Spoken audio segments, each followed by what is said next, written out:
You want to stream your Xbox games, but you don't know how to start? You're not alone. Lots of gamers feel confused and stuck, but guess what? You don't need fancy gear or a big setup. You can stream right from your Xbox today. So first, turn on your Xbox and go to the Microsoft Store. Search for Twitch and install the app. This is the easiest way to start streaming. Now the second thing is you're going to open Twitch and log in. You'll need to scan a code on your phone or computer. It's fast and safe. Third, you're going to go to your Xbox settings, click on Capture and Share. Then choose live streaming and set up your mic and camera. Fourth, pick the game that you want to play. So press the Xbox button and click Go Live. Now your friends can watch you in real time. Fifth, make your stream fun.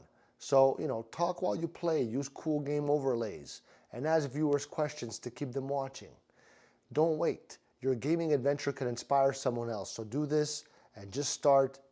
And if this helped, smash that like button, drop a comment. Ciao.